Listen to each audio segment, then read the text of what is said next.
What is good?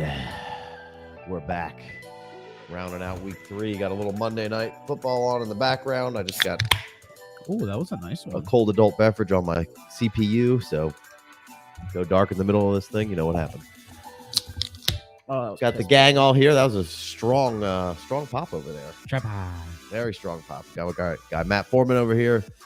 Got Jason on the 1s and 2s. Got Monday Night Football up here. It's a barn burner. Sunday night, Monday night, been great games. Yikes. So we'll get to that Sunday night game, maybe second on the docket. We're gonna start off tonight with a little recap of Kansas City, Indy. So we got the Colts, Indianapolis, 1 o'clock game. Colts came out of that game on top. Somehow.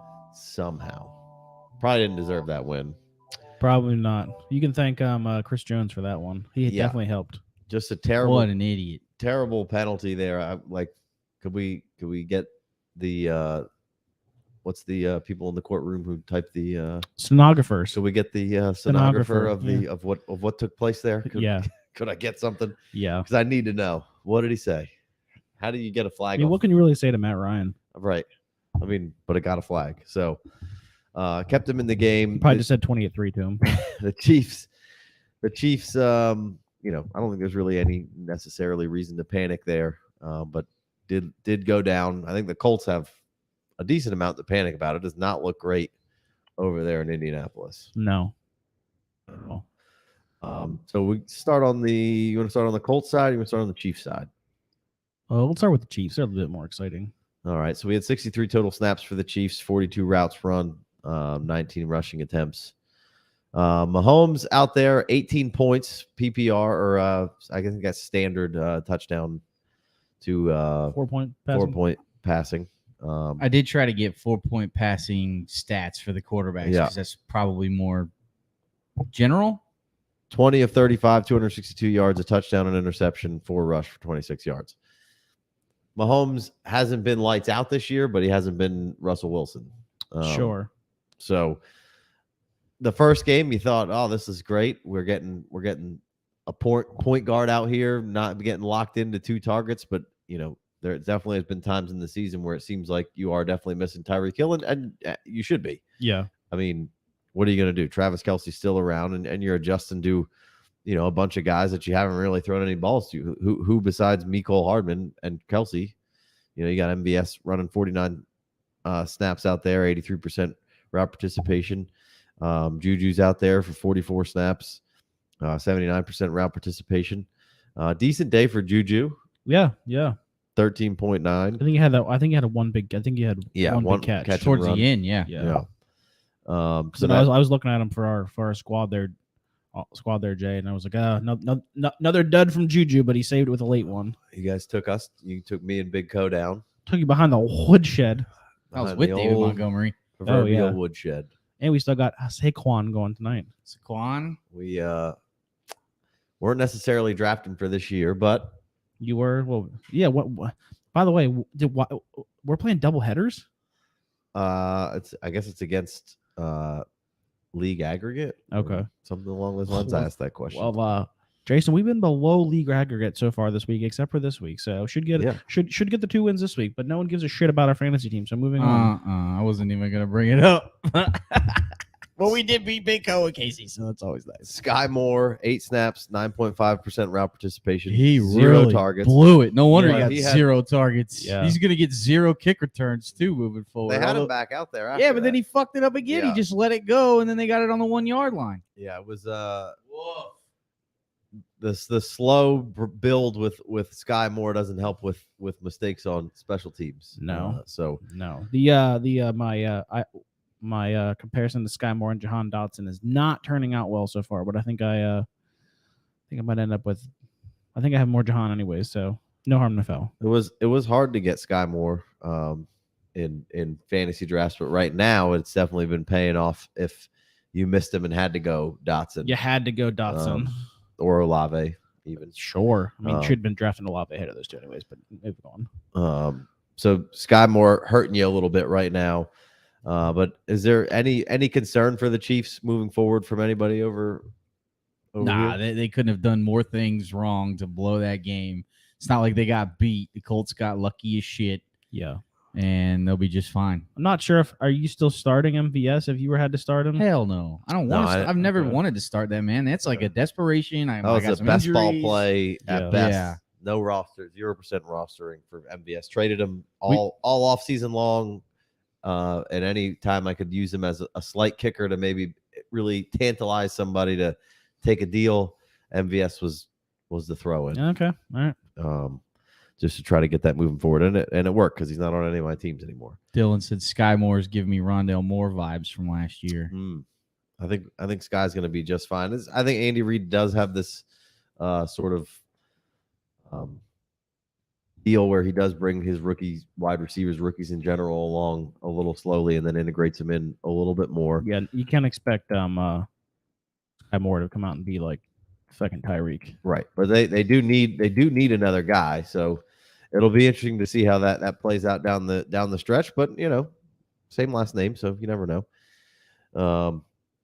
But not great for your Sky Moore stock right off the rip. But Clyde Edwards-Helaire has been pretty solid for your stock. He's been cheap. It was cheap for you this year. Yeah. A nice RB2, RB3 for your squad, maybe an RB4 depending on how you drafted. 25 snaps, 40% route participation, 14.9 PPR points, 7 attempts, 0 yards, 1 touchdown, 5 for 5 in the receiving and target category for 39 yards. It seems like maybe from the beginning of the season that you've had, maybe that you would be trying to maybe get out of your Clyde Edwards at this point. Is anybody? I was wondering. Yeah, he's a great buy, sell, hold. I mean, you're trying to sell. That's what we're going with. Because he's been performing. I'm not in dire need to sell, but I'm not 22, 15, 14. I'm not being like, no, I'm not accepting offers. I guess I probably would say I'm not really looking to buy. I'm just not kind really, of holding. I'm not really looking to buy, and I'd actually be. I think I'm in sell mode the most out of any of those. So I guess it would be sell for me. Depending on how you're doing and how your squad's going, yeah, you don't necessarily want to give a running back who's scoring points away, but it does seem like it could dry up in a hurry and be some bad games in a row. Yeah, for Clyde Edwards-Helaire and not, it's been a nice upswing for him this season, whereas there's been a lot of shit talked about Clyde Edwards-Helaire. He's doing it on less than half the snaps too, right? Which that's not good, but it could go up, or it could just stay where it is and just be, Jerick McKinnon in this game, 33 snaps, 50% route participation, so really kind of outdoes him in every category here. 7 rushes, 20 yards, 1 target. Just doesn't have the receiving work or the touchdown. Right. Now you could say, hey, Clyde's out there. When Clyde's out there, he's at least getting the targets. Jerick's out there a little more and really not getting the looks. But I don't love the fact that Jerick McKinnon was out there that much and Clyde wasn't. Not. Right? Yeah. Why would that be? Yeah. Especially, trying to keep him healthy, I guess, because he's always getting banged up so that they can minimize him and utilize his touches. He actually had a red zone rushing touchdown. He rushed for a touchdown and had 0 yards. That's pretty wild. That is impressive. Yeah. I think that I'm not gonna be like, hey, I'm just gonna. It's not the worst time. I'm not gonna trade him for any jamoke off the street. But if I could find a nice deal for Clyde Edwards, and I wasn't planning on going this route when we got here, so I don't have any great examples lined up for you for who I would sell Clyde Edwards-Helaire for. But not that I'm really worried about Pacheco necessarily, but yeah, that seems a bit overblown going so far this year. Benjamin says we should sell CEH. I tend to agree, Benjamin. Colt, what up, dog? If I could shout out to everybody in the chat. Joe Herbert, he says he's here for the dashboard concert. So. Yes. Does anyone have any for him? I need to get the vindicated soundbite. Yeah, you need to. If you could move Clyde Edwards for Kareem Hunt, would you do that? Yeah. I think I would do that. Get Kareem? Yeah. We're just making sure with you, Casey. You just seems to be confusion here. We're trading Clyde to get Kareem. Right, correct. I think I'm taking Kareem there. It's free agent. Older. decent amount older. Definitely older. I think that's a toss-up. I think I would hold. Seems like I think I would hold Clyde. That seems like a bad trade, though. Let's get something better. Let's shoot for something better. Would you rather have bigger? Would you rather have Jahan Dotson or Clyde Edwards-Helaire? Give me Dotson. I'll take Dotson. Would you rather have? I'm gonna go lower. I'm gonna go. Would you trade the prospect of Ramondre Stevenson for a little Clyde Edwards-Helaire? Would you trade Ramondre to get Clyde? Would you trade Clyde to get Ramondre? I think I'm taking Ramondre there. Ramondre's interesting. We'll get to him. He's definitely getting double the amount of snaps and whatnot, and had a nice week. I could pivot to Ramondre. It's not as fun. It's not as fun of an offense. Like Mac's going to miss some time. No, it is not. So, hey, they said he could still play this week. I doubt he does, but I haven't ruled him out yet. Surgery. How about Antonio Gibson? Would you pivot from? Oh yeah, let me get Gibson. That would be an easy move for me. Let me get Gibson.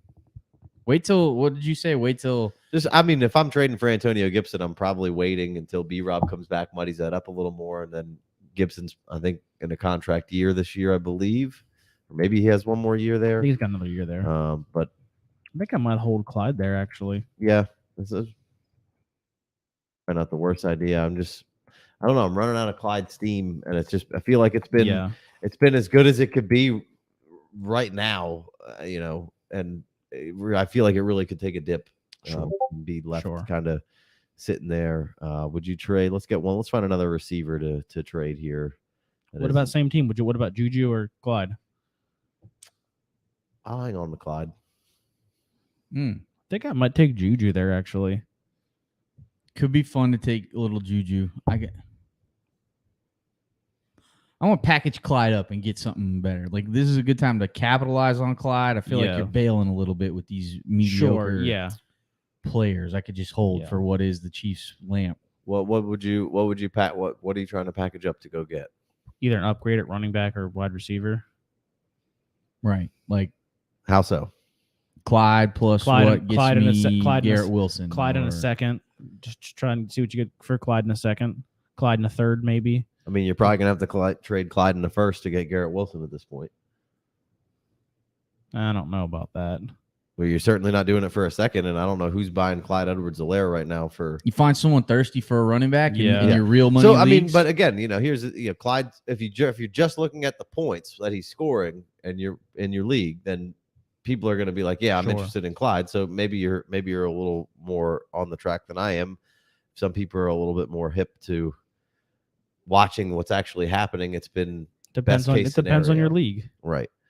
I mean, if you're doing like a casual league with your buddies from home, they might not be looking at Clyde's snap share and route participation. They're just going to look at his total points and averaging 12. He's having 12 points every week. Right.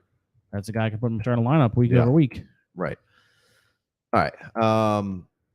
I don't mind I'm always a package up. I was just trying to find equal trade footing because it's a little easier discussion to have. Sure. But I like the package up. Go get what does Clyde in a 2 get me? But we shall see. Oh, here's an interesting one for you. Would you rather have Clyde or Cam Akers? I guess Cam Akers finally showing you something. You probably can't get Clyde you probably can't get Cam Akers for Clyde. People love fucking Cam Akers, and no one likes Clyde. Yeah, I would trade for Cam Akers, I guess. How about Kenny 3 Sticks? I think I'm going to stick with Clyde. Oh, I would. I would trade that in a heartbeat. I'd throw some picks in. Let me get Kenny. Kenneth Walker III. Oh, Kenny 3 Sticks. I was thinking about Gainwell. Oh, my apologies. Nope, sorry. Nope. My Kenneth apologies. Walker III. Sorry. Ken. Walker. He's new here. Ken Walker. This is Ken on Sleeper. Yeah. Give me Kenny. Sorry. All right. Let's go. All right, let's get over to the other side. We dwelled there for a while. Yeah. Woof.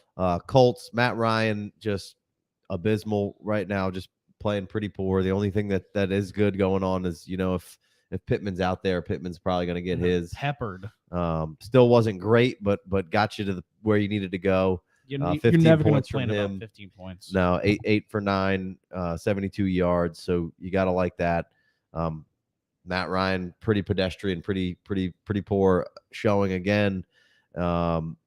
Really, though, no other wide receiver to speak of here. So I was hoping that Paris Campbell would be able to take kind of hold of a 2 spot being healthy for this long. Maybe it's just they're not in sync or whatever, but Paris Campbell hasn't been that guy. Alec Pierce doesn't seem to be necessarily that guy, but not the worst. No.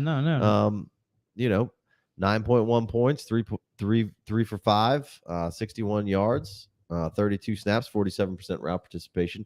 So pretty solid from Pierce. So it seems like maybe eventually working back from where he was to maybe taking over the amount that maybe get Pierce closer to that 88 route participation that Paris is at, and maybe you would start seeing something. So potentially still some room to buy Alec Pierce. Sure, for sure. Would you spent a 2 on Pierce? So would you trade the 2 right now to get Pierce? Alec Pierce had a dirty catch. Couple of nice catches. Made a really nice catch along the sideline. Had a touchdown week 1 go through his mitts. Not getting a ton of usage. Did you read that off? Yeah. The route participation. Mm-hmm. Yeah. Sorry, I'm over here chatting it up with the guys. Chat it up. I don't know. The 23 too. How much does that cost? How much is that worth? You not doing it? I thought you liked Alec Pierce. You know, like yeah, Alec Pierce? I would consider it. Okay. It would depend on how I felt my team was. All right. I think you could. I think you probably should just hold that 23 second at this point. Yeah, I mean, you could probably trade it for like 7 2024 first at this point. They're all in the Hall of Fame already. So, well, yeah. Didn't you see what JB said last week? They already inducted the entire class into the Hall of Fame. He was at Canton. I'll pay to play. Yeah. They need another. Really? I don't think there's a wrong answer. They need another guy, and I feel like he's doing all right in limited work and missed a game already, and had got some targets week 1, had a touchdown go through his hands. I think it could be there for an easy. That could be an easy flip by week 10 to even something else. Yeah. Building something. Or just nice to just have and know. And again, we're using picks because it's easier rating system. There are certainly would you trade unless he falls off a cliff. I don't think you're right. The value's pretty insulated there in a second. Any worry for JT moving forward? Are you panicking? He's getting the receiving work. Right. 3 for 5, 20 yards in the receiving, 53 snaps, 60% route participation.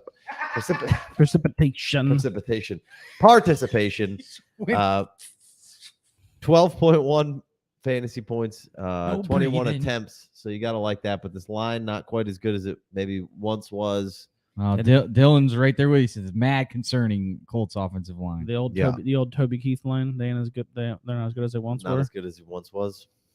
Got a few years on me now. Yeah. What were you just singing? Papa Roach. That's I couldn't think of it. Strong concert. Anyway, back to JT. Wait, time out. You saw Papa Roach in concert at the Music Farm. He was what were they selling tickets on Groupon? I don't even know if Groupon existed back then. It was that long ago. It was like when tickets on the corner. It was like when that song came out. That shit was fire. That dude put on a show. He was like swinging from the staircase and shit. He was strong concert. Moving on. Music Farm's back, baby. All Charleston, South Carolina. Did they have another song? Yeah, they had that Annie's Okay. They had that Annie's Okay remix. No. Well, that was later. That was Alien Ant Farm. Oh, Alien Ant Farm. Yeah. Yeah, they had that other one that just came out recently. Just recently? Yeah, within the last like 2 or 3 years. I feel like they had another one on a video game somewhere. Like Madden or something. Maybe like one of those like a Dave Mira or a Tony Hawk or a Dave Mira. R.I.P. Dave Mira's dead? Yeah, killed himself. Oh shit. Yeah. CTE. Bob Burnquist. Is he still alive? Yeah, I think so. Yeah, he's still alive. So Jonathan Taylor. Is he still alive? We're bummed. Yeah, I mean, I'm gonna hold. I'm not gonna panic. He's still alive. Me and Big Co have like 2 to 3 rebuilding teams in FFPC. We had a nice run, but we got Taylor on the block and we got Diggs on the block. We got Taylor and Diggs in 2 out of those 3 leagues. So it'll be interesting to see what do you need to move Taylor right now? I don't. Right now, it's nothing. He hasn't. He did put fine, him on the block. Did fine week 1. The best teams in the league came calling, as they should, because they're the best teams in the league. So they're good for a reason, because they're doing their due diligence. Exactly. You can't make the deals you don't offer. Right. So you got to shoot your shot. They shot some. We'll probably mostly for Diggs, not quite for Taylor, because I think the Godfather offer is sure. But hopefully we'll keep you abreast of that situation. But it's gonna definitely be a big deal to sell Taylor. I'm not anxious to do it, but that's definitely the quickest way to, we're old. We need to jump set the restart. So. Would you trade if you got this offer? Would you take it? You have Taylor. Somebody offers you Saquon and a 23 first. Do you take that offer? No. What about Jamar Chase? And a first? No, I think just Jamar straight Chase. Up. I think I'm still gonna I'll hold on to Taylor. I'm gonna hold on to Taylor, but I think I'd want a little small piece there. I mean, you get a lot younger in terms of dog years and RV years. I'm just the fact that it's at an all-time worst right now, the running back position of that hasn't been revitalized, and that's why we're in a situation right now where it's impossible to basically go robust RB and feel good about yourself, where you need to go heavy wide receiver to make any sense right now. We're drafting Kelvin Benjamin. Yeah.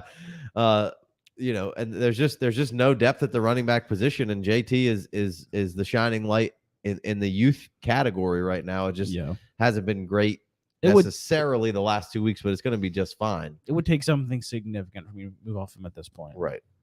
So we shall see. So anything else in that game? Jelani Woods spotting 2 touchdowns there. Yeah. What do you say about spotting? That? Branson's got some decent snaps. Mo Alley Cox got some snaps. Branson was crushing special teams and they didn't get the red zone target. It was Jelani. Jelani Woods looked like he was 8 feet tall out there. Yeah. He made some plays. Athletic guy coming out of Virginia. That looked like where's the tiny shoulder pads? Oh, make him look really long. It's impossible for a rookie tight end, So to really see hard. This man come out and get some of that usage, you got to be excited, because some people left him for dead. He was hot and heavy in early rookie drafts, he was probably going in third, and I think he probably stuck. I guess maybe he fell late third and title premium. Yeah, he was definitely falling when we were drafting late. Jelani Woods was late third. Bad camp reports, just nothing not picking it up and then all of a sudden, I mean, he looks like he did in college. He looks like process over results. Man. Yeah. But good to see that there, and they're thirsty for a tight end, which is why the tight end position is always intriguing. Yeah. Over there, thirsty really for anybody. All right, let's keep it moving. Let's go San Fran, Denver, Sunday night snoozer, much like this Monday night snoozer. Felt like a division game, but that was probably just because Russ was playing the Niners. Yeah, for sure. Very, very conservatively played, very sloppily played. Defenses both showing out here. I don't know. Was it the defense is showing out, or the lack of offense? I think both of those teams have a good defense, and I think it was a little bit of a combo platter, but I think the defenses were playing out of their mind. We're definitely on shining out there, but you can see by how many snaps that random tight ends got for the Broncos without any targets, just to be in there and fucking help block that defensive line. But that's kind of been the play all year for them. They've been playing these 3 tight ends plus the fullback back tight end kind of deal all year. Fullback. Oh, look at you. Boom, boom. Or bloop, bloop. Just gonna steal everything from the Dan Patrick Show. They're the best doing it. So they're fucking awesome. But Jimmy not particularly good. Jimmy also didn't throw all summer long. Didn't have a playbook all summer long. Yeah, that was weird. I heard that today too. That they didn't give him a playbook all year. Yeah, well, because they were planning on him being out of there, and plus he wasn't throwing. So because the shoulder. Right. So for him to come back in here, he came in a spot start last week, and now to be the starter. I'm sure he's not. Obviously, he's been around, but I'm sure everything for the Niners just it's turned on its head because the play calling for Lance and the play calling for Jimmy are probably totally different things. For sure. And then, Jimmy not being super sharp and not being with these guys and all that stuff. I mean, I'm sure he's got his bread and butter plays, but I mean, and you saw, Jimmy has his limitations. If Jimmy plays, Kyle wins. Basically, if the starting quarterback that the 49ers have plays, and it just happened to only be Jimmy G in Kyle's career in San Francisco, they pretty much are a winning team. Yeah. But they went out and drafted Trey Lance because they saw the upside of Lance. They wanted the upside, and now everybody wants to bitch when you have Jimmy Garoppolo in there because you know what the limited upside potentially is, even though he can take you to the playoffs and the Super Bowl. You were a game away last year, and he's been to the Super Bowl, which, the defense didn't show up on the second half of that game, and one missed throw to Emmanuel Sanders, and Jimmy's a Super Bowl winning quarterback. Yeah. But the Niners went out and they spent 3 first-round picks on trying to upgrade that quarterback, which everybody bitches about, like, oh, these teams get stagnant and they keep the same quarterback, and the Niners go out and do that, and then Trey, through the first 2.5 games, 1.5 games, and one in a monsoon, everybody's like, put Jimmy back in. Why are we playing Trey? This team's ready to win now. And it's like this same group of people was bitching about Jimmy last year, and then they bitch about franchises not being aggressive, getting quarterbacks. Yeah. And then they bitch, but then it's everybody else's. It's Kyle Shanahan's fault. Jimmy Garoppolo stepped out of the backfield. It's Kyle Shanahan's fault the left tackle got hurt. It's Kyle Shanahan's fault that they're on their third running back.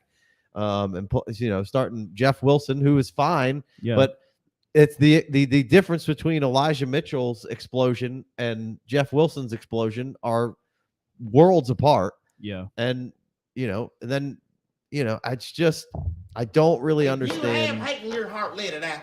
I just really don't understand it's the worst part about sports. It's the fans. It's all the dumb shit that people say. They are called fanatics. It's all the it's always the backup quarterback. It's always the next guy. It's always this guy. It's always that guy. It's like, look, the Niners did everything they could to try to take a step forward, get a better quarterback. He happened to get hurt. That stinks. Jimmy's going to need probably a couple weeks of practice to get it back going. Yeah. This defense is going to be good. They're probably going to be just fine. It wasn't fun to watch, and it was a slop fest last night. Yeah, they're not gonna with that defense. They're not gonna have to go out and score 30 points. But I mean, we're talking about fantasy football here, right? So right. So it's obviously just not super attractive. Everybody wanted to fire Kyle Shanahan this week or yesterday or whatever day it was. Every fucking day. And anytime the Niners lose, it's time to fire. All this guy does is Kyle win if Shanahan. His starting quarterback is in there, which is pretty much. And they're like, well, he can't win without Jimmy G. It's like that's his starting fucking quarterback. Nobody else wins without their fucking starting quarterback. Like, the fuck out of here. What are we talking about? Like, and then he literally loses half his staff every single fucking year. Like, the only other people, I don't know. Yeah, that's interesting. He's such a shitbag coach, but literally every year, the first people that get hired are people that are either some McVay or some Shanahan. Yeah. That's pretty much. And what does that tell you? Well, those are the two most sought after systems and minds in the entire league right now. And you idiots want to fire them. Apparently, you didn't follow the 49ers after Steve Young left. Apparently, you didn't follow the 49ers after Jim Harbaugh left. It was terrible for years and years and years and years. And if Kyle has a starting quarterback, he fucking wins. Yeah, they want to bring back Chip Kelly and Jim Tomsula. Yeah. Yeah. Like, what the fuck are we talking about here? We got my man down in Miami, which he's crushing it, got a good team. He brought half the staff with him. The Jets took half the staff with them. Yeah. LaFleur's a guy that was under that tree. McVay was a guy that was under that tree. Like, these are some of the best, most sought after people in the business right now. Now he's building D'Amico Ryans up, who everybody wanted his head last year. Yeah. And now he's got a great defense and he's coaching them boys up. It's so stupid. Anyway. Here we got a couple of questions. Would you trade Miles Sanders and Jimmy G to the Mac Jones owner for a 23 first? I think all day, right?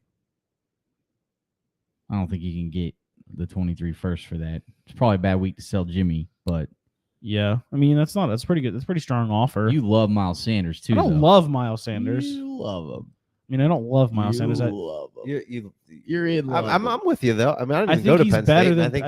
I think he's better than people give him credit for. and he's clearly he's the lead dog in that backfield. Yeah, he looks pretty good. Jalen Hurts is the lead dog. Well, if he stays healthy, he's going to be just fine this year, and really, probably reestablish his flag a little bit of being a pretty solid fantasy back. Yeah, I mean he's an RB2. Well, I guess that's offer that trade. Basically, the way I look at that is I'm not interested in much Jimmy G. Yeah, I'm a big Jimmy G supporter. I think he's just fine. In Superflex, I'm taking. I'll take the 23 first. Yeah, Jimmy. I think he's a spot starter, QB3/QB4, and so basically for me, you're trading Miles Sanders for that first. So sure.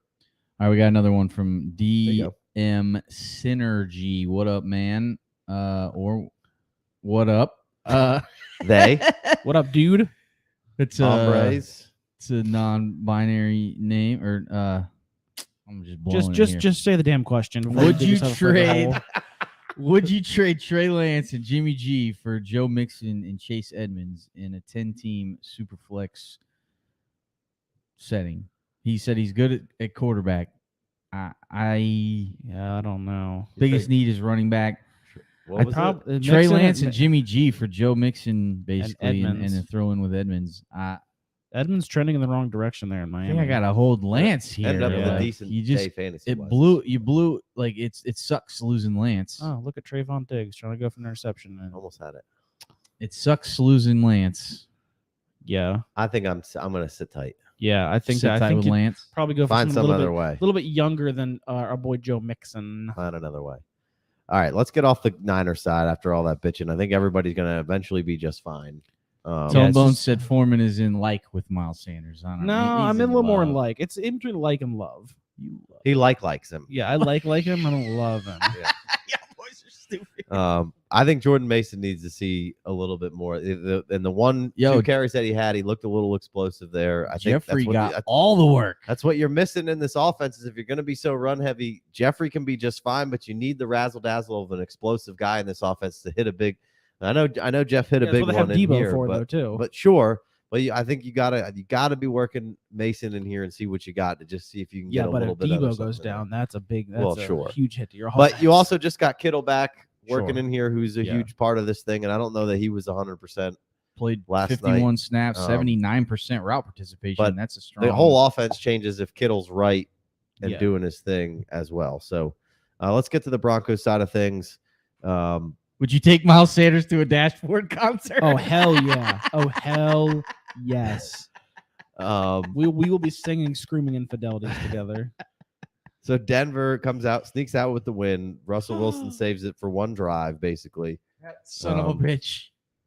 Finally, they move the ball at the very end. Melvin gets the TD. Javonte, after 11 targets week 1, has just been, the usage has been odd to say the least. I thought we were going to definitely just put Melvin Gordon and Javonte Williams into one thing. I thought for sure we were going to see hand motions that were aggressive. I thought we were definitely going to see Javonte be the lead guy and it really be hard for Gordon to catch up. But I mean, Gordon looked pretty good last night. And, it just seems like it's just going to be a weird split for the entire year. Some games Javonte's going to be great, and some games Melvin's going to really eat into that share. Yeah. And it seems like they want to be a little bit more of a run team. Which is weird because they have two pretty good receivers and a third one who's coming back off an injury. So right. They've got 2 great receivers. Yeah. And if you can get Hamler in there to stretch it out. Sure. Be good to go. Jason's hand motion in there. Got to stretch it out. Judy, I think, Sutton's obviously going to be pretty tough to trade for at this point. Yeah, he's after what he's been seeing. So it's going to be really hard to, conjure up a deal for Courtland Sutton. It's probably going to be maybe a little later in the season. Maybe you get a hold of Courtland because he is a little older. That maybe somebody would be like, hey, I'm super thirsty for some youth. Yeah. But probably not. So I feel like Sutton's kind of hard to trade for. Judy has been decent, but banged up. Yeah. I don't almost caught a long one yesterday. Right. It was just off his fingertips. I think both of those guys are going to be hard to obtain, even though Russell Wilson hasn't been the sharpest, but those guys have been fine when they're out there. Yeah. I mean, Sutton had half his yardage. Alberto doesn't look great. Another reason to Dulcich, yeah. Dulcich trade target before he gets back out there. But man, really, I think the main thing when you watch the Broncos is it just boils down to Russell Wilson, man. You traded all this to get Russell, and he comes out there and he has the one drive where he does Russell things, and runs around a little bit, makes a throw on the run after moving out of the pocket, and it just seems like I don't know, he's just off on just they're not in sync with a lot of things going on. Yeah, and 9 points again this week. He's down below Baker Mayfield, I think, in points per game. I have a league where I have a 1 QB league where it's a huge bench, and I have Wilson and Goff, and I started Goff this week. Yeah, and it worked out. Great move. It worked out. 20 of 33 for Russell, 184 yards, 6 rushes, 17 yards. Got sacked 4 times. It should be. Is this a buy low window for Russell Wilson? I want to say last week I was gonna be like, fuck yeah. This week I'm like, I don't know. I want to say, hey, I'll give you after all the shit that everyone's been talking about him, and does that get in his head? And the coaches in has the yips and it was a bad team to play. I'll give you the month of September to figure shit out. Here. Brand new offense, brand new team. It's fair. Is he even a chef? No. Is he cooked? Well, we talked about it week 1 or 2. Like he's cooking with the microwave right now. Yeah, you got to question the credentials of the chef. He needs to go back to the salad station. Sure. Yeah. Work his way back up. Put him on the prep line. Make some more omelets like in The Sims. You read the cooking book. Get your knowledge up to get that. So would you start making the carbonara? Would you trade? Is this a buy low opportunity, or are you just kind of like, I don't know? Because it seems like it should be like take a chance, right? That's should be like hell yeah. It's a trade.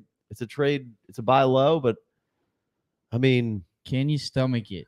Because everyone hates him, and it's basically he's a pretty hateable guy. It's basically fact now that he's a big fat phony. He's a fucking cornball. That's right. Yeah.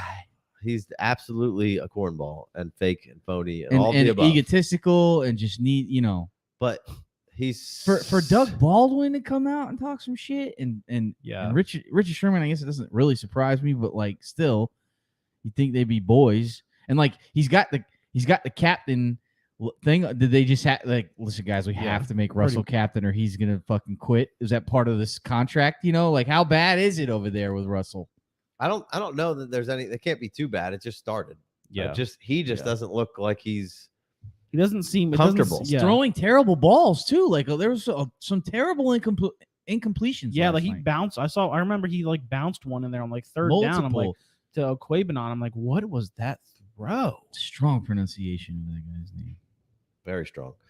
Yeah, no, I don't know what's going on. We have him in, I think, one of the Patreon leagues. Mm-hmm. And we got a pretty strong team there, and it's not that fun right now. It's if he plays well, we're going to be a tough team to beat. But right now we had him and Carson Wentz going. He keeps us hanging in each game. 16 points out of our quarterbacks in Superflex. Yikes. I can't even be mad at Carson because we were already angling to replace Carson, trying to find that replacement. But he was great week 1 and 2. Yeah. Wilson hadn't been good at all. At least I've seen. Fucking Eagles are just a juggernaut. Yeah, the Eagles do look pretty strong, but I mean, look, Denver played even against Houston.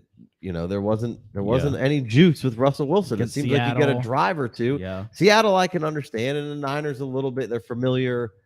It's a good defense. It's just, has it been a bad run for opponents for Russell outside of Houston and just hasn't settled in? I want to say that you should buy low. Yeah, I'm probably buying low too. I think we've seen enough from Russell over the last couple of years to be like, okay, he's just something's not right here. Let's get all the wide receivers back healthy. Maybe we'll see what Dolchich has to do at tight end. We bring him up every week, but I mean, let's get the coach getting no production from tight end. Let's get the coach just integrated and figure out what's kind of going on, settled into maybe and listening to Dilfer last week on Rosillo, basically Dilfer was saying how, he's got a lot of friends in the league and a lot of friends it's not just that this was trying to get Aaron Rodgers to come to the Broncos. There's a lot of people in the league who hold Hackett's offensive mind to a pretty high standard.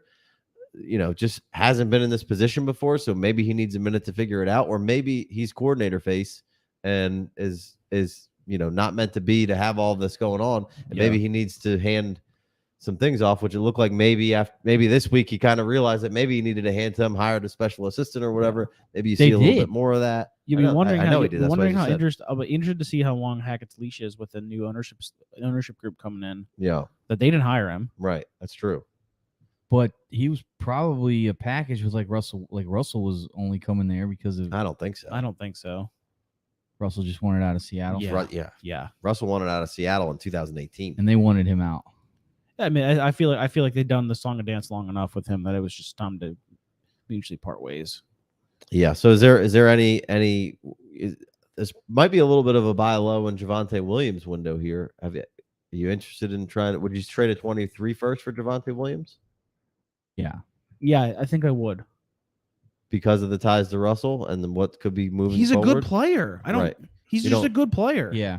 Yeah. It feels like the fucking Broncos are the same Broncos. Yeah. Right. Exactly. Yeah. And that's what scares me about everything there. Much different quarterback, but same result. Yeah. It seems like the offense should be way better, and it's just not. Okay, I agree. I think you could buy low on a lot of You can't buy low on the receivers, it doesn't seem, but maybe the running backs and Russell you could buy a little low. Javonte for a 23 first would be a huge discount right now on Javonte because there's no chance you could even touch him with that. What would you pay for Russell?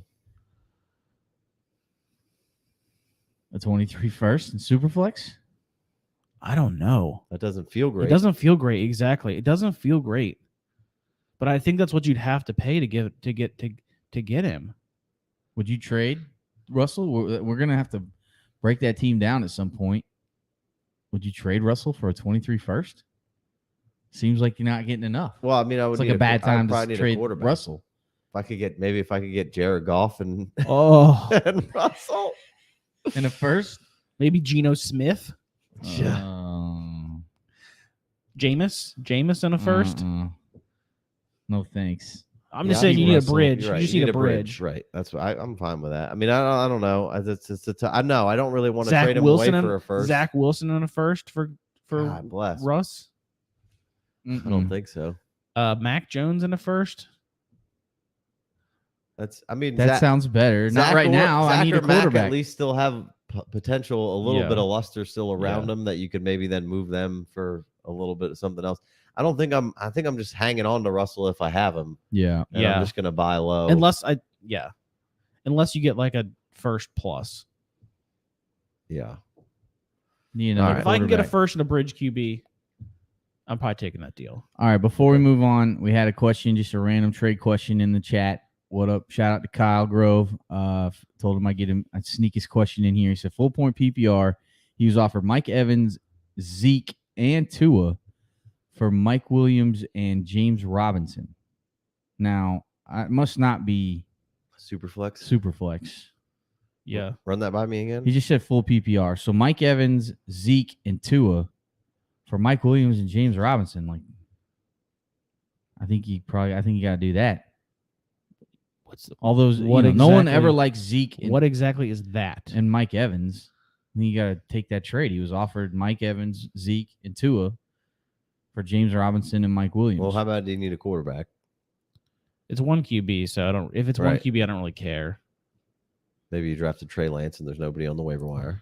There's probably something on the waiver wire at one QB. There should be people on the waiver wire at one QB, but potentially. There's not a whole lot of QBs on a couple of redrafts that I'm in because the casual person is drafting two, and there hasn't been a whole lot of reason to drop the second one just yet. Yeah. Because the waiver wire has been a little stale. Yeah. You know what I mean? For sure. I think I'm taking the Williams and Robinson side.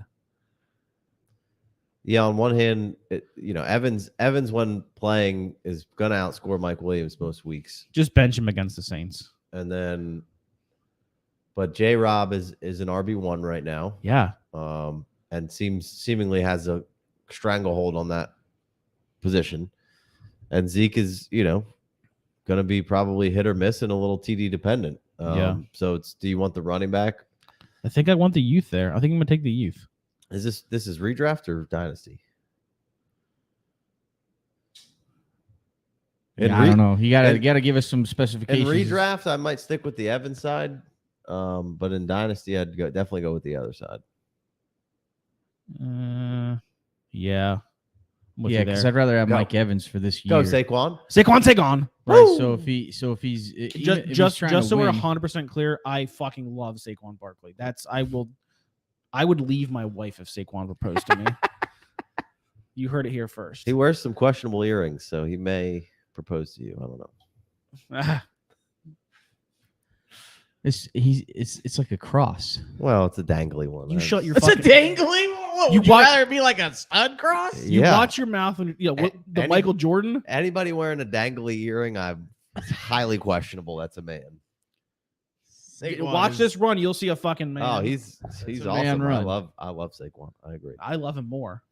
You probably do. But he's also from my area, of the Woolsey Lehigh Valley guy. So is Jahan Dotson, though. So what can you do? Let's move along. I don't know. Seems like maybe the Mike Williams, J-Rob side is keeps creeping back in my head a little bit. Yeah, I mean, Mike Williams could put up wide receiver 2 numbers in redraft. Yeah. Week to week wide receiver 2 numbers, not just total. All right, let's move on to Rams cards. Be sure to specify Dynasty, redraft, Superflex, PPR. He did say PPR, but gotta get me some deets so we know how to accurately answer your question. This guy's wearing a Les Snead shirt, so fuck them picks. How you feeling, Mr. Snead? How you feeling about Rams cards? Why don't you? Yeah, so this was an interesting game. I don't know how much of this you guys saw, but it was very similar to last week, where I thought that the Rams kind of just held on there, but got out early, and then it was like I thought it was about to be just a beatdown fest, and the fucking Cardinals just hanging around again. Yeah. That late fumble definitely helped the score look a little bit better than the game probably was.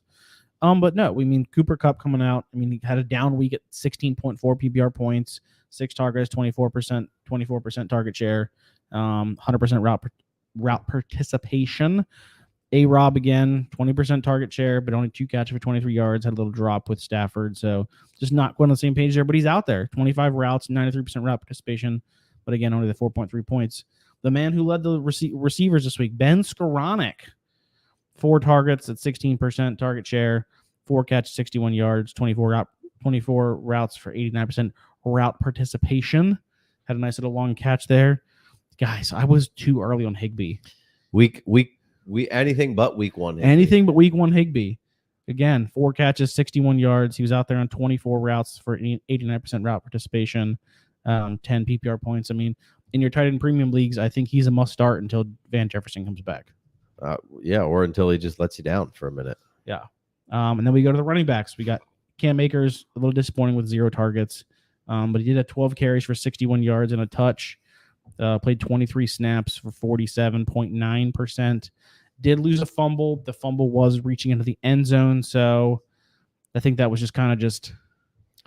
Yeah, it sucks because he thought seems like maybe that's something that could just throw him back in the doghouse a little bit. But yeah, it didn't seem like it. No, it didn't seem like it. He was laughing on the sideline. He wasn't on himself on the sidelines, but definitely looked better than Henderson. Henderson had 1 target, 0 catches, 4 carries, 17 yards.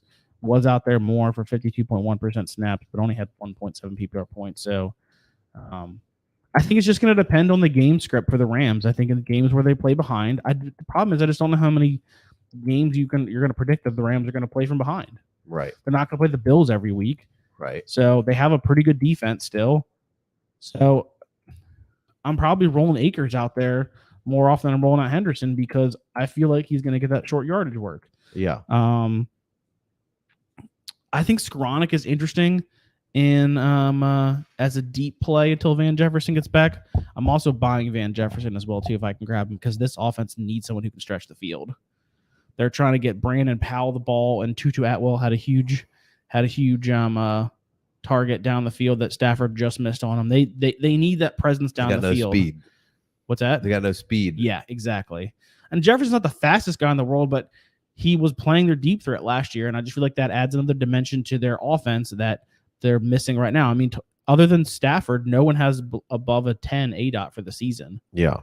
So I don't know if that Stafford is not trusting them yet, but these guys didn't play. I mean, they practiced together, but I mean, how much is that from not playing in the preseason? Right. So I'd be interested to see how much McVay changes that going forward with the Rams to see if they can get them a little bit more game action, but it doesn't seem like he really wants to if they're going to keep winning. So, I mean, A-Rob's got to go to the bench, right? I think he's a hold, but I don't think I think you got to see it a week. Yeah. And I'm not sure that this week he's out there 5 targets, but it's just Yeah. it hasn't been, last week was okay, but had another end zone target this week too. So Yeah. it's just I feel like it's coming. It's coming with him, but I mean there wasn't a whole lot of work for the receivers this week too. So right. they got the run game going a little bit. They were playing from ahead. So I think the Rams are just a little dysfunctional at the moment. They're banged up on the offensive line. Obviously, Jefferson's out. So I think it's coming for the Rams. I'm just not sure if we're going to see that explosive offense. I think they're going to pick up in scoring, but I think if they're just going to keep getting out ahead and they can run the ball with some success, they're not going to see Stafford needing to throw the ball 50 times. They would definitely, I think, currently prefer that situation to be able to every team would. And run the ball. Yeah. I mean, most teams would prefer modern that. NFL maybe not so much, but McVay has made his hay in that regard. Yeah. And we saw how good he can be with an excellent running back and a decent O-line, and they got a good run scheme. Yeah. Especially with Stafford's elbow, if we could get up and run the ball a bit more, probably good for everything moving forward. So then you can maybe slowly build back up to the high test offense. Stafford didn't play terrible. It was 18 for 25, 249 yards, but just no touchdowns. It was his first game as a Ram without throwing a touchdown. So again, I don't think we're panicking on any Rams. Maybe a little bit with A-Rob. I think you're just kind of the usage is there. You're just not seeing it on the stat sheet. Yeah, I agree. I'm sending him to the bench for the likes of like a Hollywood Brown if you got him. Whew. or a Bateman or maybe even one of the Garrett Wilson, something like that. Yeah, I mean, for sure. Yeah, Garrett Wilson. That's probably. I mean, what trade are you guys discussing? We'll see how Garrett Wilson. No trade. We're just talking about starting him. Bounces back a little. He left the game there. Yeah. There's a lot of options that I would start over Allen Robinson at the moment until we can get it figured out. Yeah, I think he's okay on the bench. Right. You want to flip to the Cardinals side? Absolutely. So we had Hollywood Brown, 17 targets, 55 dropbacks for the 55 attempts here for Kyler. We had 17 targets for a 30.9% target share, 14 catches for 140 yards, 59 routes for a 95% route participation, 28 PPR points. Not going to complain about that. No. And Hollywood finally having that week you want him to without Nuke there. So, yeah, looked pretty good out there. They had a little connection going. I'm hoping you get the little bit more of the deep stuff. Yeah, getting going there, which you think that you would see a little bit more of that, but you haven't just yet. Greg Dortch, if no Rondell out there and no while Nuke. No Nuke is out there, he seems like if you need a starter, he's been pretty decent. Super low ADOT. He's playing the Rondell Moore right. role. 3.4. That's fine. Yeah, exactly. But he's getting targets. So right. if he's going to catch 10 passes for 35 yards, that's still 13 points. I mean, that's still a flex play. Right. We got AJ Green banged up now too. So the ball bounced off his face mask. Yeah, it's real bad. Yeah, AJ Green. Bit of a slow game. Yeah, it was a bit of a slow game there. Yeah. You had some interesting players there. I mean, you had again going back to Green or going back to Dortch, 10 targets, 18.1% target share, 9 catches, 80 yards. I mean, no one's ever going to complain about 17 points. Right. And week 1, 9 targets, 7 receptions, 63 yards. Week 2, 4 receptions, 4 targets on 4 targets, 55 yards and a touchdown. Yeah. So, been very solid and they got to throw it to somebody. Obviously, Ertz right now is was coming back off something, but he's been pretty solid. Yeah, I mean, he's out there. Well. He's out there. And that's what they need to get bodies, and Dortch has been pretty decent. Yeah, especially with you've got Zeke touchdown. You had AJ Green getting banged up. Only was out there for 2 targets, injured at the end of the second half. Zach Ertz 10 targets, 18.1% target share, 6 for 45, 54 routes for 87% route participation, 10.5 PPR points. Again, another guy like Higbee, just consistently getting you that 10 points in standard and 15 points or 12 to 15 points in tight end premium. I don't have the week 3 numbers of where tight ends are, but I mean, he's probably not high up there, but he's just. Hang on 1 second. PPR wise, coming into week 1 and 2, he was tight end 7. Yeah. And he definitely had a better week, and they had a bummer, not a great week 1, decent week 2, and then he had a pretty good week 3. Yeah. So he's probably in the up in the top 5 of tight ends right now. Yeah.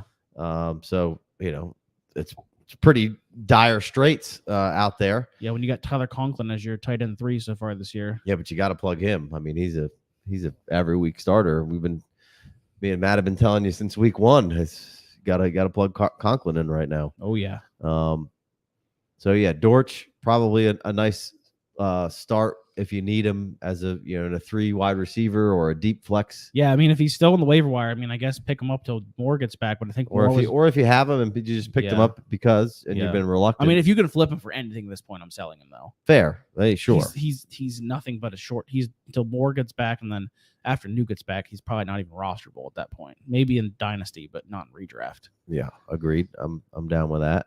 We had Connor 5 targets for 9.1% target share, 3 catches, 18 yards, 13 carries, 39 yards. Did play 60% of the snaps, coming off a little bit of injury, so expecting him to come back. I mean, he looked okay. Just not getting those touchdowns. Eno Benjamin had 4 targets, 2 catches for 7 yards, 5 carries, 16 yards. Out there for 26.5% of the snaps. I think it looks like Eno is going to be the passing down guy, and Darrell Williams is going to be the short yardage and early down guy on.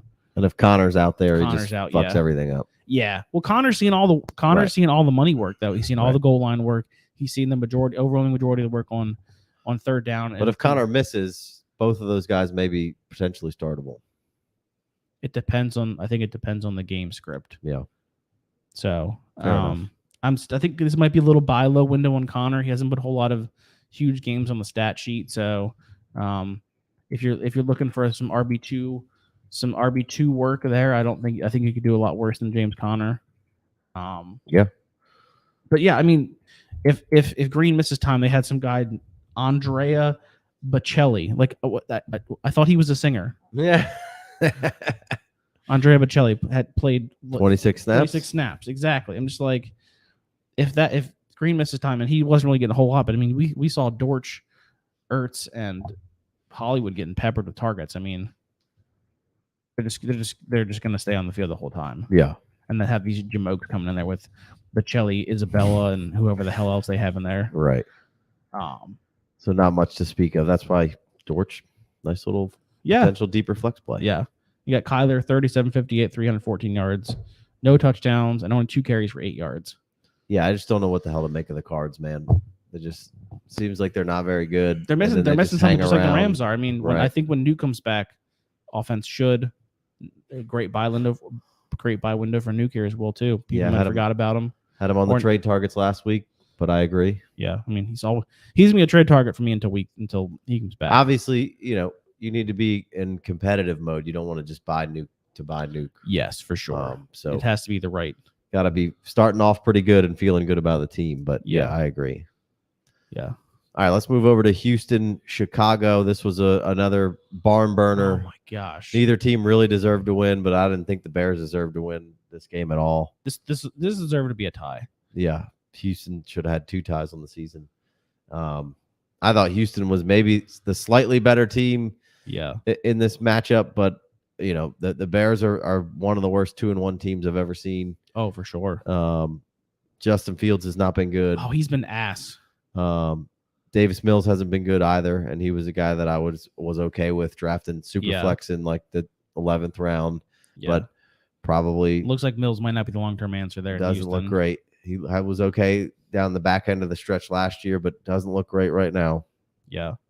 So we'll get into some numbers here. Let's we'll go. start with the Texans.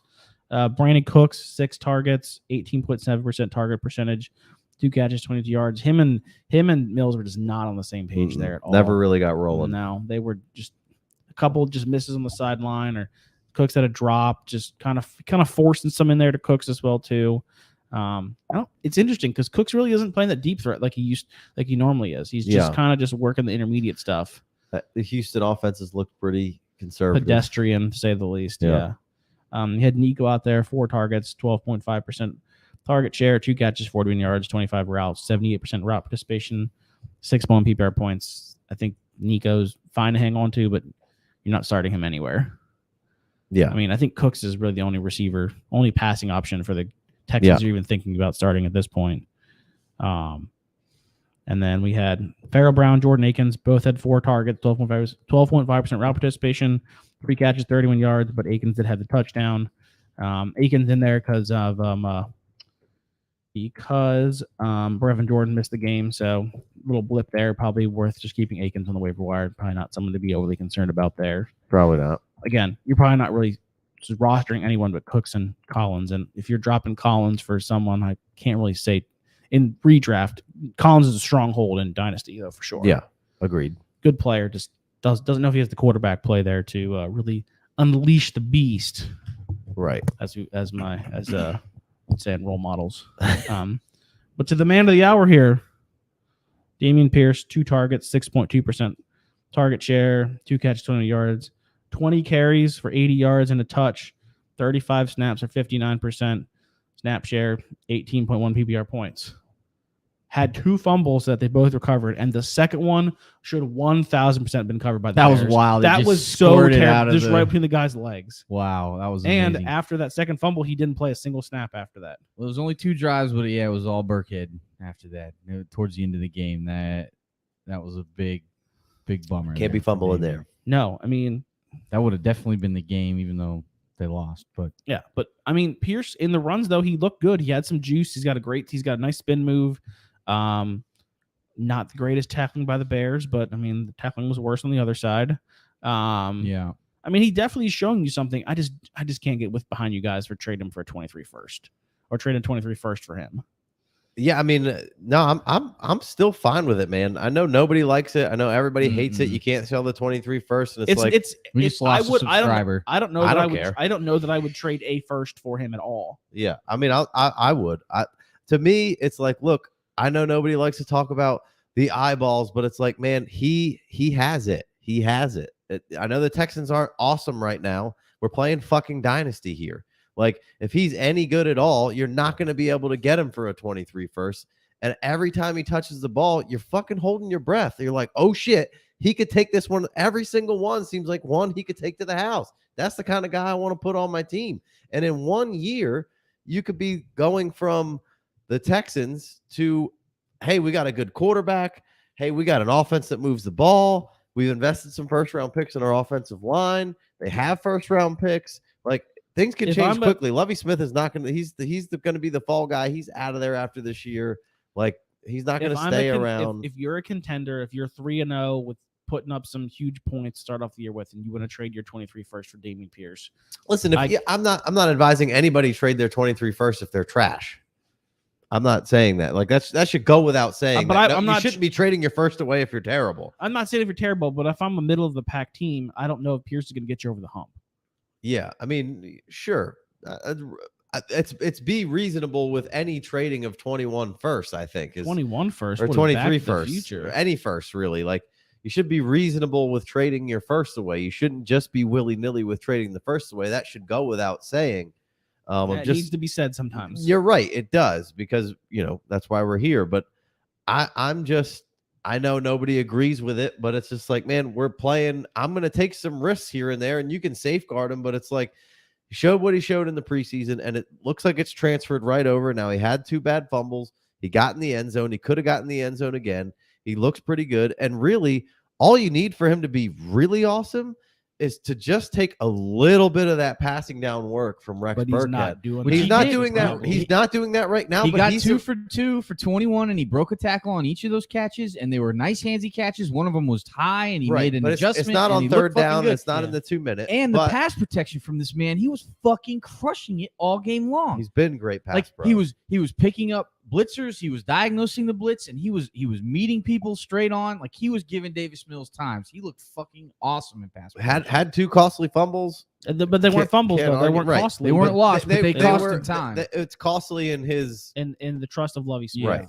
It's costly in the time when it happened and what they saw from him. But I'm still into it, man. Like I just, those are the kind of guys that I may, and I'm not saying just go right out and send the first for Pierce. I'm just saying a last ditch effort. If that's what you wanted to do, I'm fine with it. Like, I would try to do other things and not just throw the first out there right away.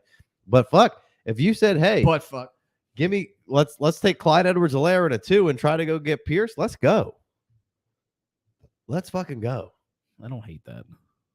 Clyde Edwards-Helaire has never looked as good as Damien Pierce has looked in his first 3 games. And there is no reason that he shouldn't have been getting the amount of run he was getting in the last 2 games in the first game. And like I said, I just need him to be a little bit in there on third downs once in a while and be a little bit more in on some 2-minute stuff. Rex Burkhead's 32 fucking years old. Yeah. He's been unhealthy. He gets nicked, and all of a sudden, if he gets nicked, then or we just move forward and Damien Pierce gets more and more comfortable moving forward. And it's like, I'm very interested in buying Damien Pierce because I like what I see. I'm not going to go crazy, and I'm not going to, like I said, throw the first right out there and say, let's get him. But it wouldn't break a deal for me if that's what it took to get him. And I feel good about my team and the way it's built and how I am moving forward. And I'm not going to be a top 4 pick in the league. I'm also worried a bit about how these first couple games have gone, where the Texans have been in the games. What happens when the Texans are behind by 3 scores? That's really fair. What does it for me, and not be on the let's sell that first, because it's at the end of the day, it's a short-term thought. Texans. But it's the Texans. It's the Texans, and I get that it's Dynasty, but it's hard to envision them right now being any good. It took them playing a shitbox team, even though they all of a sudden they were terrible. They got Deshaun Watson, and they're in the fucking playoffs most of the time. Like, it doesn't take long to turn this thing around, man. Yeah, the defense isn't that good either. The defense wasn't that great. They got J.J. Watt, and we'll take that back. There was some times where that defense was pretty good, but Deshaun was there, and you wanted every fantasy player on that fucking offense. Like, it takes a one quarterback, and you want the players on the offense. Like, yeah, hard to find that quarterback sometimes. I mean, sure. Look at what the Browns gave away just to get him. Maybe you get the 1-1. I mean, yeah, sure, but you don't have to have the greatest quarterback of all time. But you are still probably going to be allotted at an opportunity to have the pick of whatever quarterback you want in this draft, and probably an upgrade as well too. Right.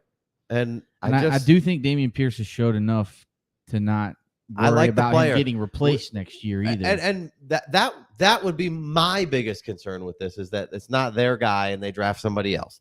That is that guy. To me. I mean, they drafted him, right? So that's a good, that works in both ways, because I don't think Lovie Smith is the guy. And like when we talked with JB, there's no way Lovie Smith. They didn't let Lovie Smith draft anybody this year. You know, there's no way that they thought he was the long term. Yeah. How much does Caserio like Lovie Smith? Right. Not he's gone. I bet whatever you want on that he's not making it through this year. He was simply, hey, we're firing the guy that we have. We need to fill somebody else in. Nobody would take this position. Lovie Smith will take this position. It's going to look good for us. We just came out of some bad shit. Yeah. Lovie Smith is going to look good for us as far as who we're hiring. Nobody wants to be the head coach here. Yeah. Let's come in. Let's have some first-round picks, and then we'll be able to get a quarterback and go move forward with whoever we want. Moving and the coach we bring in will have an opportunity to get the quarterback he likes. Sure. So I know nobody likes to go on the eyeball test, and it's not. The eyeball test is good though. You can't. That's what I'm saying. But that's what people are going to be like. Well, you can't just do that off the eyeball test. And it's like, man, I'm sorry that I like watching football. Sorry, I don't want to just look at the fucking spreadsheet and be like, there's no way this can be good because of this, that, and that. It's like, he looks fucking good. Play the game how you want to play the game. I'm playing the game with all the information that I can get, and part of the information that you can get is watch the actual fucking games. A lot of it, man. And which I know a lot of people don't really like to do, especially a lot of people who are telling you what to do. They like to just wait for those fucking box scores to come out and tell you who you should draft and who's good and who isn't. It's like, let's watch some football here. And all eyes aren't created equally. I'm not saying my eyes are the best eyes, but I'm saying they're better than the average person watching football's eyes. Just like I'm not really sure why we need more than 7 analytical guys doing fantasy football. Like, if it's all about the numbers, why do I need any more than 7 analytical guys to tell me what the fuck's going on? So tell me how you really feel. No. If you have hate in your heart, let it out. I don't even have hate in my heart for anybody. It's just let's ride Dameon Pierce. Let's ride. I never thought I'd be here, but I'm here. Double hate.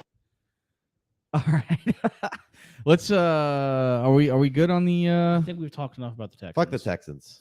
They suck. Don't wait till we can talk about the next team. All right, before we do that, I want to hit a couple questions here from the I don't even know if these boys are still on the live stream right now. Birch hit us up, had to get some clarification. This is a redraft standard league, which is not even PPR. So I was like, I don't even know what to tell you. Can't help you out. He got offered Justin Jefferson for Tyreek Hill. Who would you rather have in redraft? Not PPR, I guess. Give me Jay Jetta still. I'd still taking Jefferson. Yeah. I'll take the guy who's potentially the alpha on the team, where I'm not saying that Tyreek isn't an alpha, but there's 2 really good guys there where there is only really one, and Thielen's fine, but he's 100.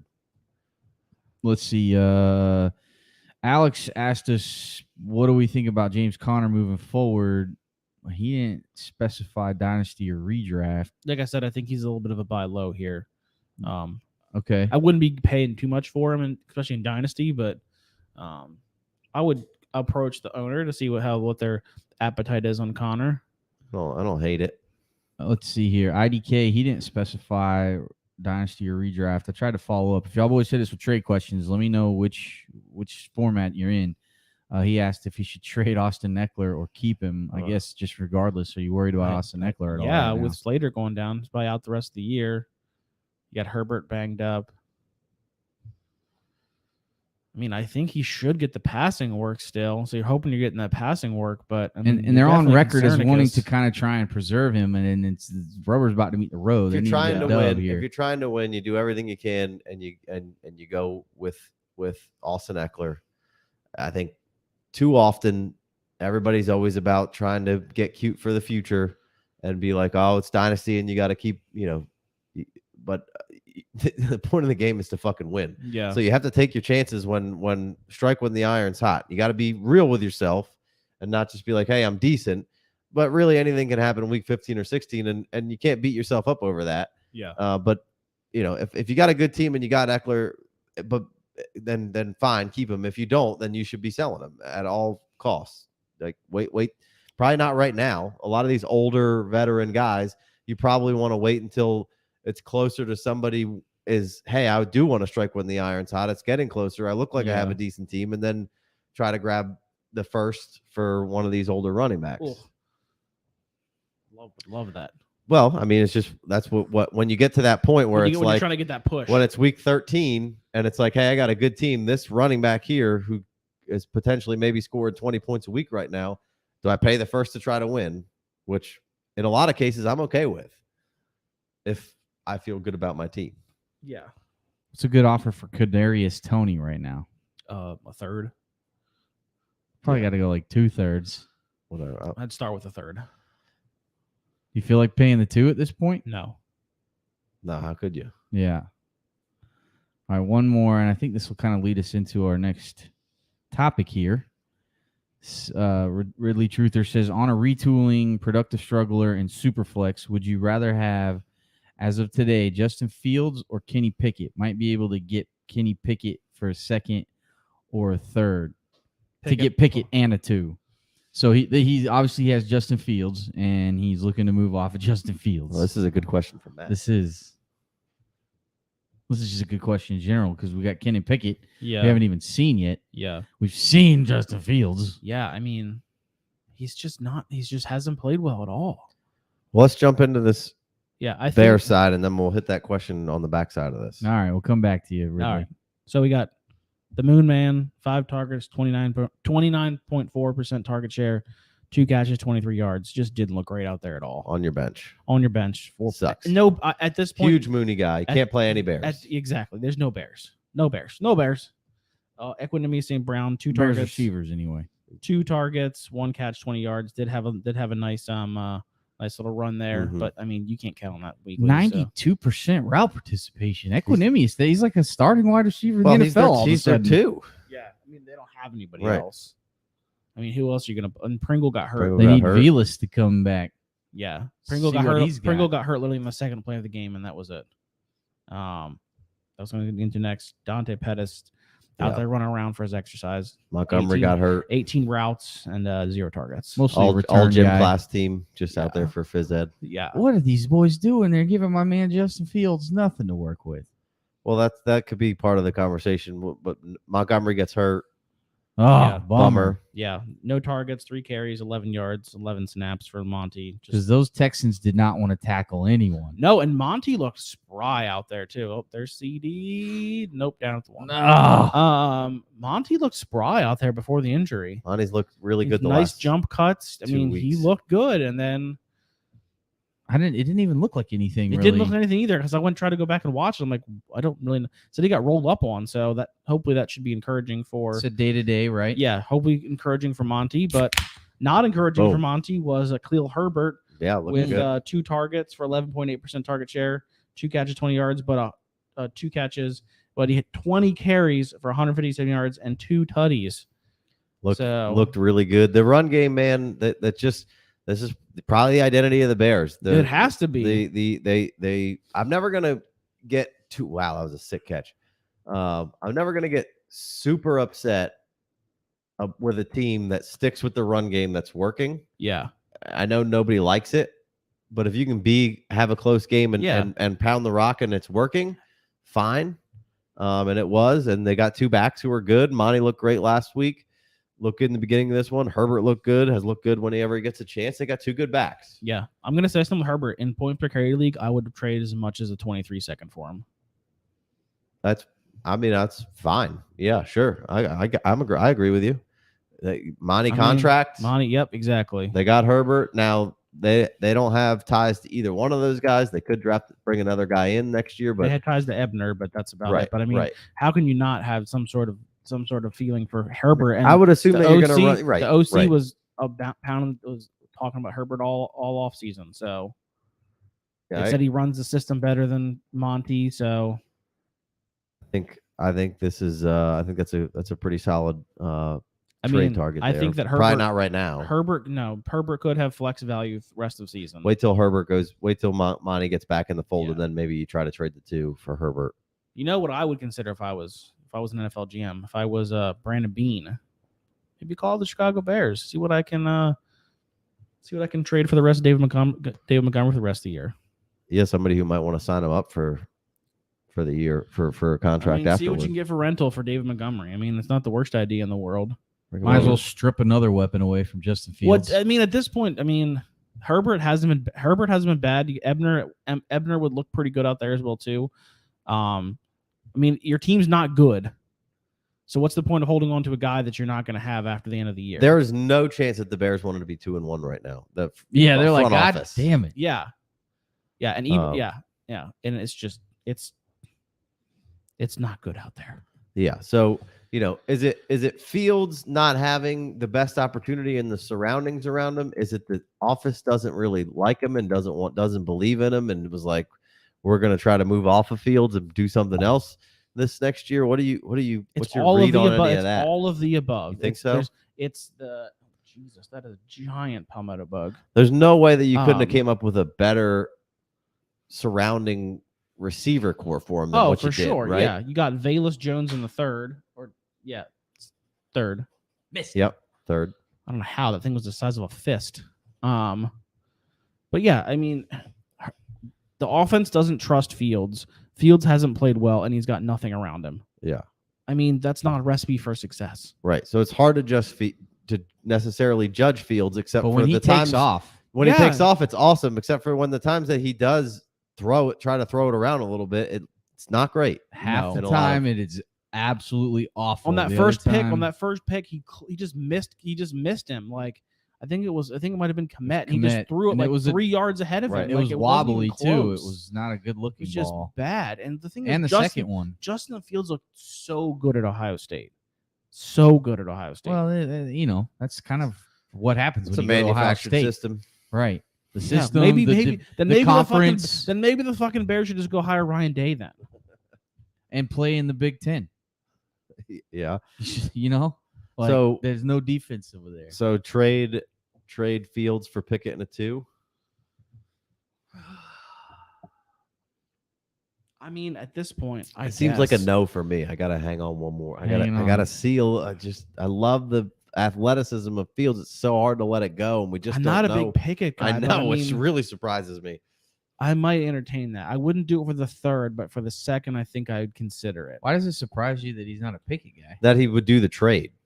Oh, that he would do right. Got it. I mean, you're not getting anything from Fields. You're getting nothing from him. Well, you knew that it wasn't going to be. But good it's been terrible. It's been terrible. You could at least, I guess, at the end of the day, he's been objectively the worst quarterback in the NFL this year. If you did that trade, you could.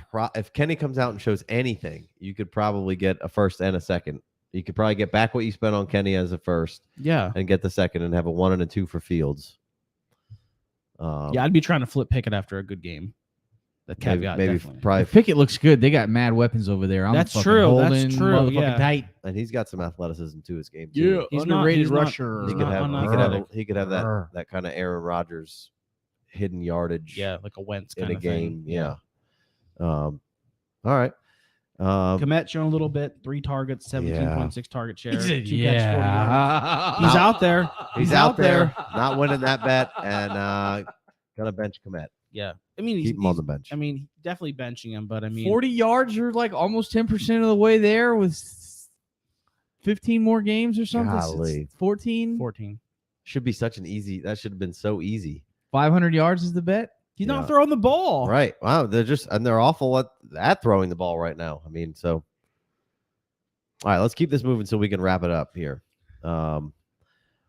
Eagles, Commanders, not much to say on the Commander side of things. There's a down game. If you're interested in any of the receivers, we did buy, sell, hold. This would be the time to try to buy any of them. Yeah, Terry had a nice game. Terry did have a nice game. He kind of showed you that he's the lead, the man on that core, but still everything being manufactured towards Curtis's way, even in a down game. Yeah, the manufactured game scheming stuff was definitely geared more towards Curtis. So there could be a buy window if you want any of those guys. And let's flip to the Eagles side of things. Yeah, just crushing it. Yeah, 70 total snaps. Yeah, hats off to you if you have Jalen Hurts, because you're fucking winning your league. Jalen Hurts, 22 of 35 for 340 yards, 3 touchdowns, 9 rushes for 20 yards, 27.6 fantasy points. Devonta Smith has been on an absolute tear. 12 receptions, 169 yards. 12 targets, 8 catches for 169 and a touch. A.J. Brown is eating too. Who'd have thought the 2 wide receivers would be just eating for the Eagles? Certainly wasn't sure about that. Yeah. Devonta Smith, how high do you got to move him up the ranks? I mean, he's moving up there. I mean, he was, right already with the Batemans and top 15-ish. Got to take him over Bateman, right? Class. Do I have to take him over Bateman? I don't necessarily have to. I like the talent a hell of a lot more than Bateman. Let me get Devonta. And if I can get this Jalen Hurts and this Eagles team, then yeah, I'll take Devonta Smith. Sorry, Kenny literally just fell. Yeah. Yeah, I love the talent here. So yeah, give me him over Bateman. What about Deontay Johnson? I still think I'm taking Deontay. I like the talent over Deontay slightly. Yeah, slightly. I like the age. Well, sure, Deontay. I like the age, and I like the Deontay's overall what could filthy, be with. I think Devonta Smith could easily be Deontay Johnson in an offense where it's featured to that he gets the kind of targets, but I think I'd still stick with Deontay. Let me get Devonta. Yeah, I'm still taking Deontay. I'm the only one going Devonta here.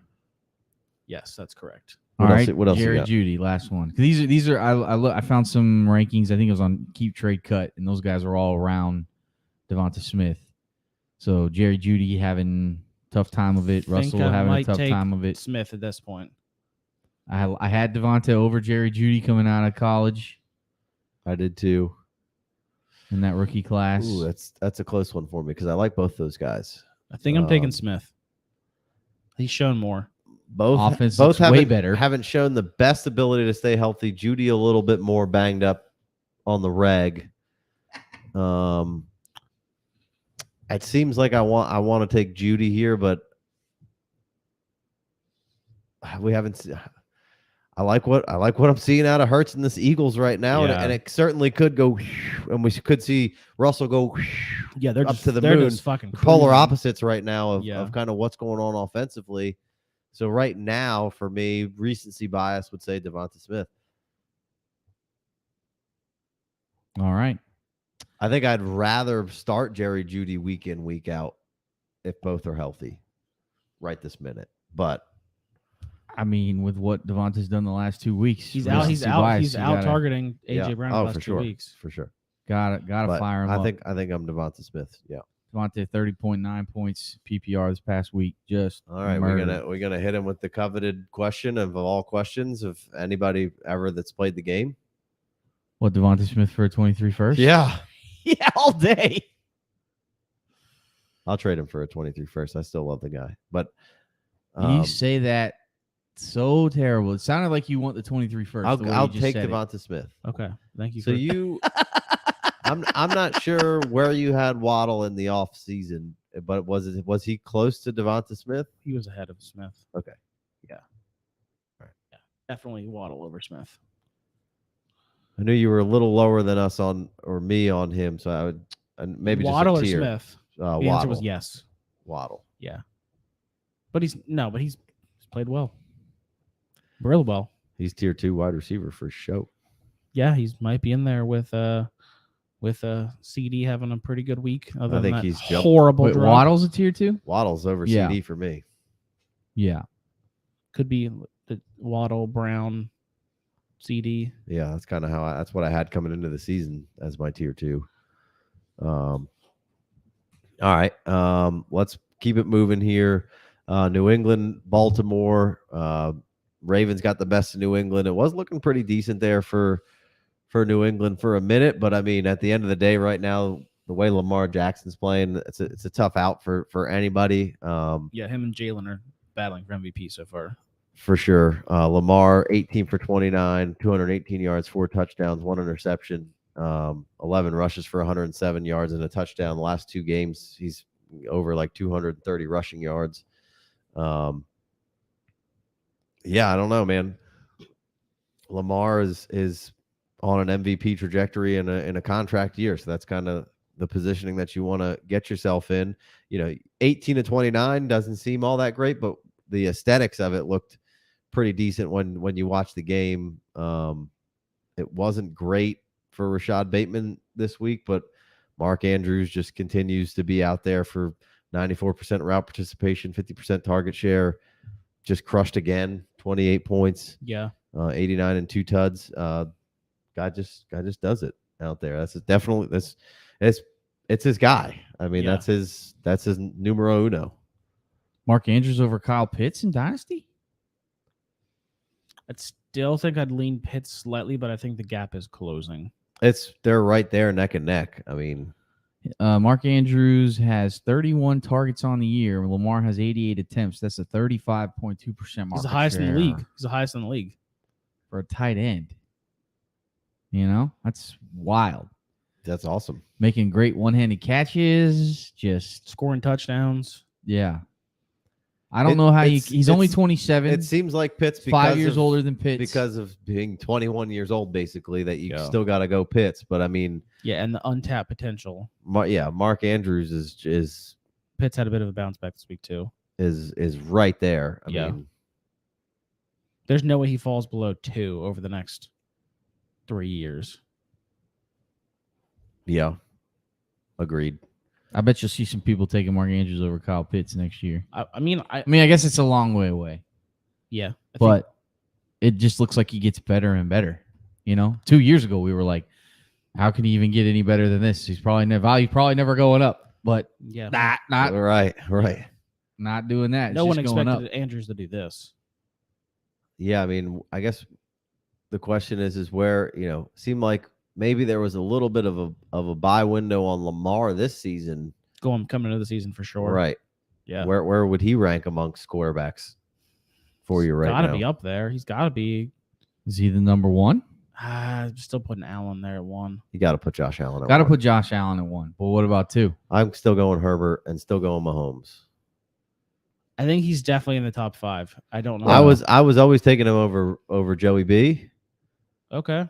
I wasn't either. I still had him. That offense. I still had him up there, but I also did have Kyler up there because I think when Kyler's definitely over Kyler. When Kyler's rolling, he's ridiculous, but it hasn't been outstanding. Just Zona just looks piss poor. Yeah.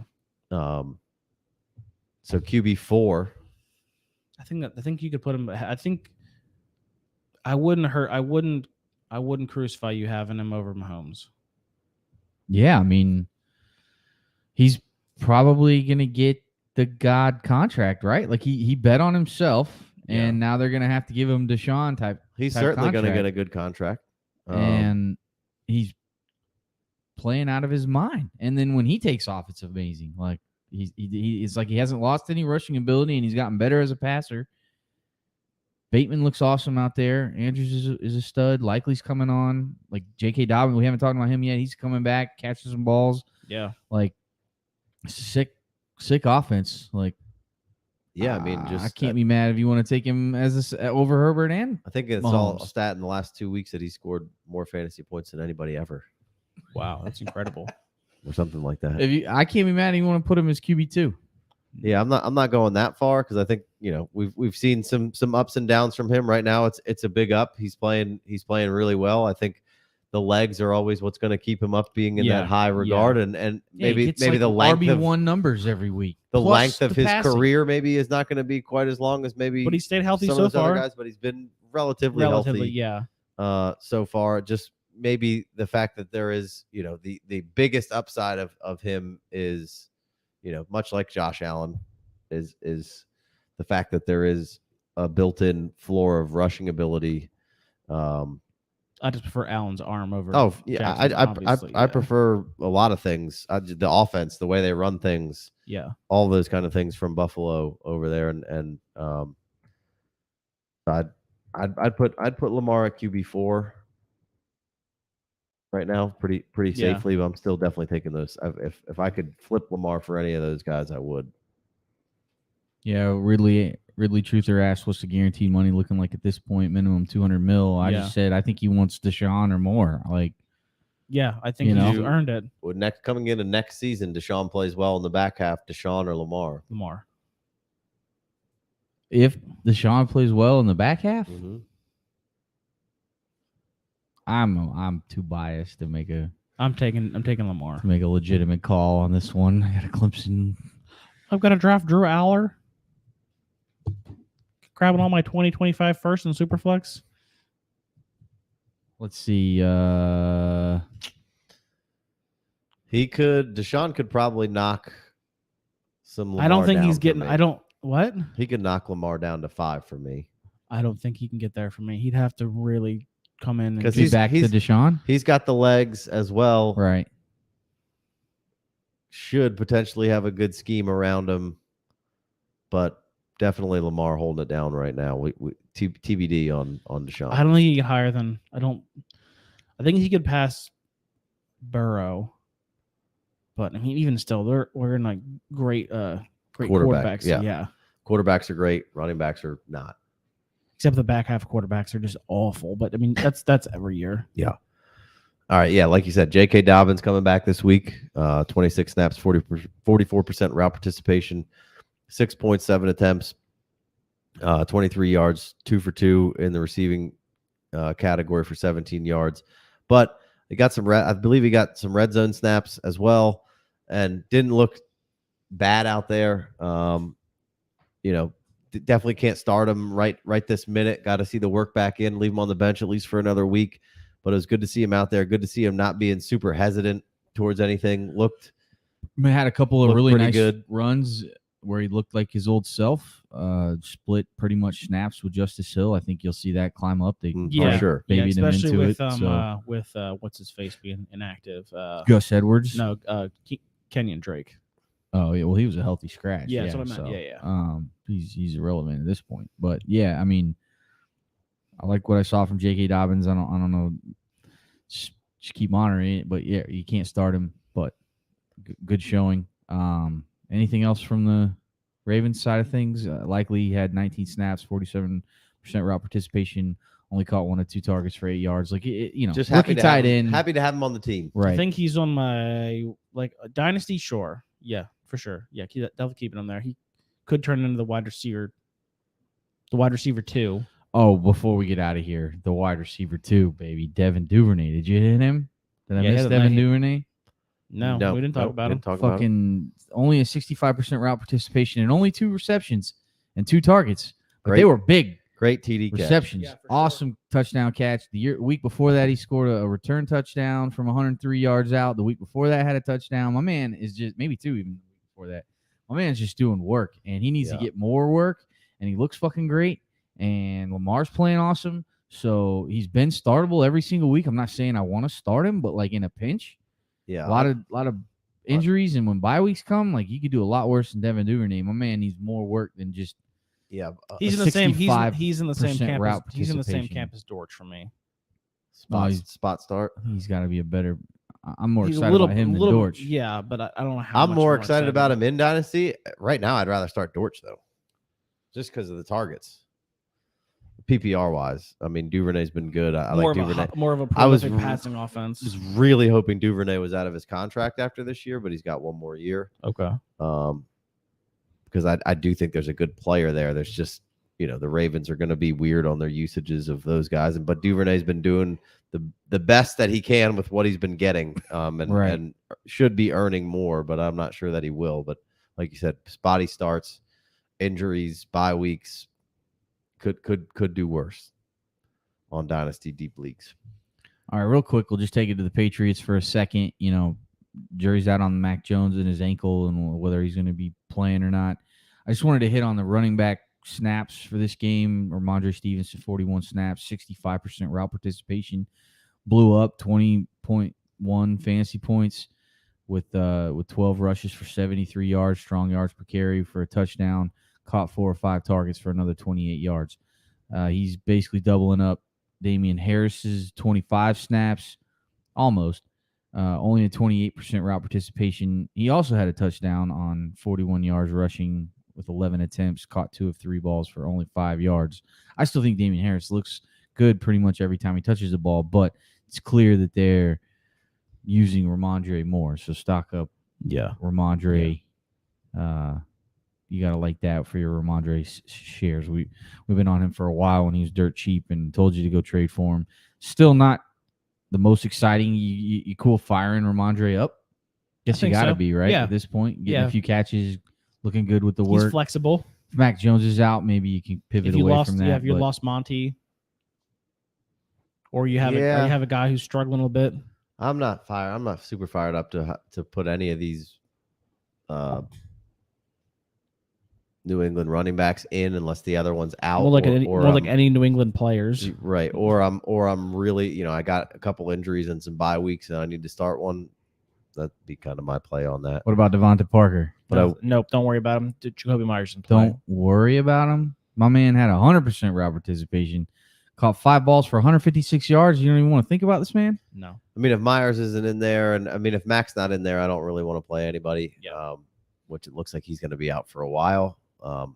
So it looked like he was going to have surgery, but Matt said he might play. They haven't rolled him out. They haven't rolled him out for this week yet. Well, they're going to. They don't want to tell you anything about anything, but yeah. Devonta Parker looked awesome out there. He did look really good. That's what I was hoping to see. Good. I'm not going to. Yeah, I'm just. He's not anywhere near. He's maybe the end of the bench kind of guy. Yeah, without Mac Jones, I would say for sure. With Mac Jones, I would say, bigger flex, wide receiver 3 for bye weeks, fill-ins. If Jacoby's not playing, for sure. Jacoby practiced in limited fashion on Friday, so I would assume he'll be back this week. Yeah, we shall see. All right, you guys want to do anything else? Well, I had Chris Olave and Romeo Doubs on this list to get to, but I mean we've been going for a while. It's late. It's a school night. All right. You guys want to just wrap it, or you want to go into these? Up to you guys. I think I'm good just to wrap it. Shout out to Chris Olave and Romeo Doubs, sure, baby. I had to fire him up in one league, and it felt good without Watson. And he came through and just crushed it. Ask our guest on Wednesday about Chris Olave. Caught all of his balls. I'm talking about Dubs, 8 for 8. They said going into the week that he should have a higher work. Which, I mean, he didn't have very much work the week before that, so it was like, what does that really mean? But with a 94% route participation, they meant it. And then 8 targets, caught all of them, and a touchdown. Yeah, fucking doing work. Yeah. So shout out to Dubs. Let's go. All right, y'all. Well, we appreciate you for joining us. I think that wraps it up. I lost this one camera for a second, so it went black for a minute, but people stuck with us. So, man, can't say enough about the support we're getting from you guys. Appreciate all the shout-outs. Make sure you hit that subscription button. If you're listening on the podcast, send me a review. Send me a screenshot of a 5-star review, and I will sign you up to get a free T-shirt.